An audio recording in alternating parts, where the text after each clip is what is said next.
feel like keeping up with all the companies shaping our tech world is just impossible, like trying to read code while juggling. Totally. It moves so fast. Well, today we're kind of handing you the decoder ring. We're diving into F2OnSite. They've got this really grounded approach to IT services. Boots on the ground, they call it. Exactly. And we've got some great stuff to look at their own white paper mapping out the future, a peek behind the curtain from their LinkedIn, and even some clues about their company culture. Think of it like we get to tag along virtually, see what makes them tick. Right. How does a modern IT company actually build success today? So this is your, let's say, fast track to understanding how F2OnSite isn't just surviving the tech roller coaster, but actually seems to be, well, enjoying it. We'll get into their story, their strategy, maybe find some aha moments for you. Sounds good. Where do we start? The beginning. Yeah, let's do that. Founded back in 2007, it was called Prevail IT then, started by Donnie F. Lauterbach. Okay. Then 2009, Jonathan Poole comes aboard, and by 2012, they rebranded, became F2OnSite. F2. Let me guess. The founder's initials. You got it. Donnie and Jonathan. Kind of a fun little Easter egg in the name. Nice touch. And get this, their reach is nationwide. Over 20,000 U.S. zip codes. That's like, what, 90% of the market? All handled by their certified techs. Wow. That's a serious footprint. Makes you wonder about the logistics behind that. Right. Managing that must be incredibly complex. Absolutely. I mean, coordinating across time zones, different states. Yeah. It suggests a really sophisticated operation. And that brings us right to that core idea, the boots on the ground thing. Exactly. It's not just marketing fluff. It's how they deliver. It means basically real people, technicians, engineers showing up on site for projects, installs, support. Yeah, none of those endless remote calls trying to explain which cable is plugged where. They actually show up. Right. And they seem to specialize in some key areas. Looks like it. Data centers, healthcare, super critical stuff there. Financial services too. AV, audiovisual, right? Yep. And point-of-sale systems. Mm-hmm. The stuff that keeps businesses running day to day. And their LinkedIn hints at dispatch across the U.S. and Canada. Over 17,000 zip codes mentioned there too. It's like they have a tech support agent practically next door. It really is impressive coverage. And their service list is pretty broad. Yeah. Like what? Well, big infrastructure rollouts, obviously. Yeah. Then there's IM, that stands for implementations, moves, adds, and changes. Okay. Standard IT lifecycle stuff. Right. Plus desktop support and smart hand solutions. Smart hands sounds futuristic, like a robot. Huh. Not quite. Yeah. It basically means their on-site tech acts as the physical hands and eyes for a remote IT team. Super useful if you have servers somewhere you don't have local staff. Ah, I see. So F2OnSite becomes their local presence. Exactly. Handling the physical tasks you just can't do remotely. They actually shared a story, a testimonial in their materials.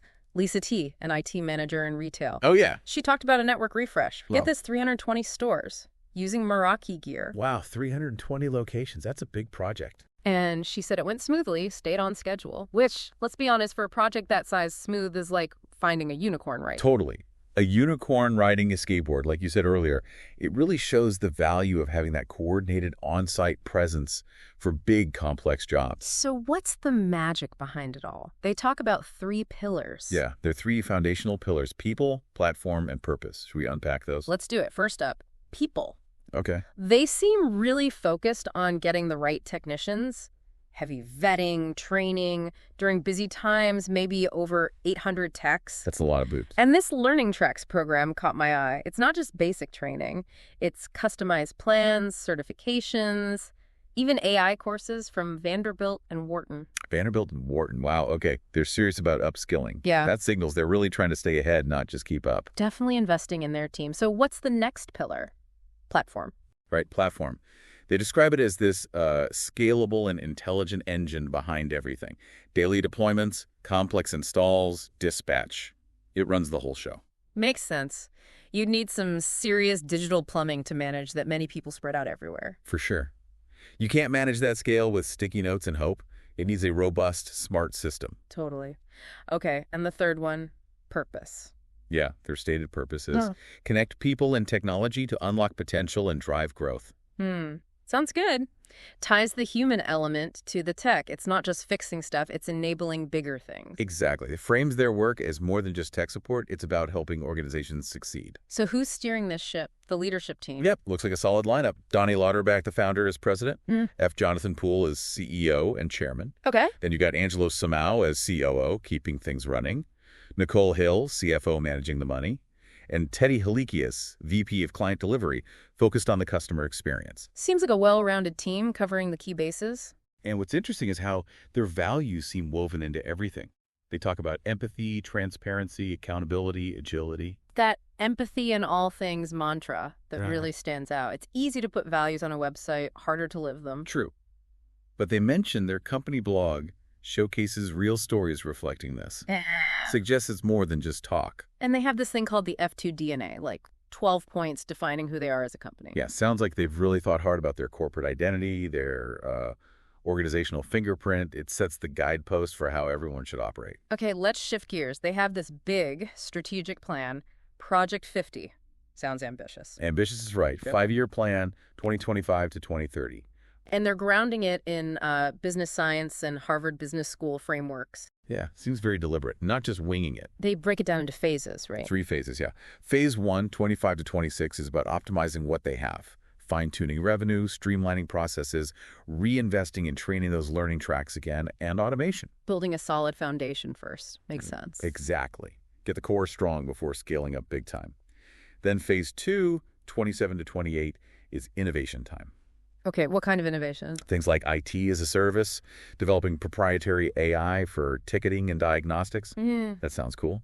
And expanding into new markets. That AI theme keeps popping up. It really does seem central. Okay, phase 3. Phase 3, 29 to 30, that's when they aim for national leadership in IT services, integrating digital transformation fully and hitting those strategic goals, whether it's 50 or 100 million. It's a comprehensive roadmap. And they mentioned applying specific HBS ideas, like compliments, inspired by Harkins Theaters adding play centers for parents. Oh, interesting. So how does F2OnSite apply that? They're thinking about extra services to make their core offering better, like maybe on-demand training, proactive monitoring dashboards, things that solve adjacent problems for the client, kind of like the IT version of do you want fries with that? Ha! Good analogy. Makes the whole package more valuable. Anticipating client needs. Exactly. And speaking of value, get this detail. They provide certified project managers on every single project at no extra charge. Wait, really? Free project management? That's what they claim, yeah. Yeah. They specifically contrast it with competitors who charge extra for that. That's a huge potential saving for clients and ensures projects are run well. Wow. Okay, that's a significant differentiator. It definitely ties into that other framework they mentioned, jobs to be done. Right, understanding why the customer is hiring them. They're not just buying tech support. They're buying, a smoothly run network refresh or reliable system uptime. F2OnSite is selling the solution, managed properly. Now let's circle back to culture. Donnie Lauterbach seems really passionate about this, wrote a whole blog post referencing HBS professors. Yeah, Tushman and O'Reilly. He clearly sees culture as strategic, either a big advantage or a major drag. He mentions Tushman calling culture a social control system. Right, the unwritten rules. And O'Reilly's point that culture can be deliberately shaped, it doesn't just happen. F2OnSite seems very intentional about theirs. They've got some memorable examples. Meet on the minute. Locking the virtual door if you're late. Yep. Sounds intense, but it definitely sends a message about respecting time. A deliberately created norm. Then there's grab a broom. Sounds more organic. Yeah, like everyone pitches in, regardless of title. All hands on deck when needed. And do you need me? Fostering respect for time, being proactive. It all points towards building an efficient and collaborative environment. They break culture down. Values, norms, what people actually do versus what's expected in behaviors. And they seem to think this strong culture, built on trust and respect, helps keep employees around longer. Makes sense. Happy, respected employees tend to stick around. Yeah. And that stay in your lane principle in their DNA is interesting too. How so? It's about trusting expertise. Yeah. Which, you mentioned, might stem from the founders having different backgrounds but building something consistent together. Right. Trusting people to own their area. It's a fascinating mix, almost traditional values like community, combined with this very forward-looking growth focus. Yeah, and that do-nothing approach when there's no clear solution. That shows thoughtfulness, avoiding rash decisions. And they actually track employee retention as a measure of cultural health. Yeah, Smart. definitely. Happy employees, happy clients often go hand in hand. And they have these specific tactics, too. Like the weekly calls starting exactly at 10:28 a.m. Central. Exactly. And standardizing meeting room names, no more confusion there. Even little things like $1 under the keyboard as a reminder. And cameras on for meetings. Yep. All these small things add up, especially for remote or distributed teams, to build connection and accountability. It culminates in their 5 P's of culture: people, purpose, processes, performance, and passion. Neat summary. It is. Now, let's talk AI. They call themselves an AI-first company. That's a bold claim. Very bold. But they seem to be backing it up, integrating it everywhere. Right. Those mandatory Vanderbilt and Wharton courses we mentioned, plus their internal AI training. It's not just a buzzword for them, it's fundamental. So how are they using it? Mentioned using it for video creation, maybe training stuff, automating routine tasks, freeing up humans for complex problems, and proactive support spotting issues before the client does. Okay, that's pretty advanced. And they're looking ahead to agentic AI. Agentic? What's that? Basically, AI that doesn't just respond, but can independently plan and execute tasks. That's the next step on their roadmap. Wow, so they're not just using AI, they're pushing the boundaries with it. Seems like it. Future plans include proprietary tools for real-time deployment tracking. Ooh, clients would love that. No more guessing where the tech is. Right. AI-powered onboarding simulations for new techs. That sounds like a great way to get people up to speed fast. And subscription support tiers, maybe for smaller businesses. Plus, they're even exploring blockchain and smart contracts for billing. Blockchain for IT billing. Okay, that's definitely thinking outside the box. Shows a real commitment to leveraging tech everywhere. It really does. Improving efficiency, transparency, the whole package. So, how is all this playing out in the market? Are they getting noticed? Seems so. Yeah.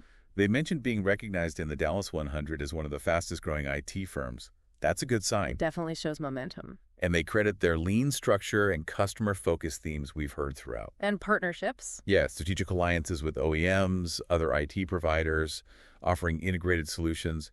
And interestingly, they work with big consulting firms like Deloitte, Capgemini, Accenture. For IT execution. So the big strategy firms rely on F2OnSite to actually get the work done on the ground. Looks that way. Suggests a high level of trust in their ability to deliver. Okay, so wrapping this up, what are the big takeaways from our look at F2OnSite? Well, we've definitely seen a company scale impressively, right? Yeah. From startup to national player, all built on that practical, boots-on-the-ground model. Yeah, and that strong, intentional culture seems key. Plus, the ambitious strategy with Project 50 and this really proactive embrace of AI. It's a compelling mix. Hands-on delivery combined with forward-thinking tech adoption.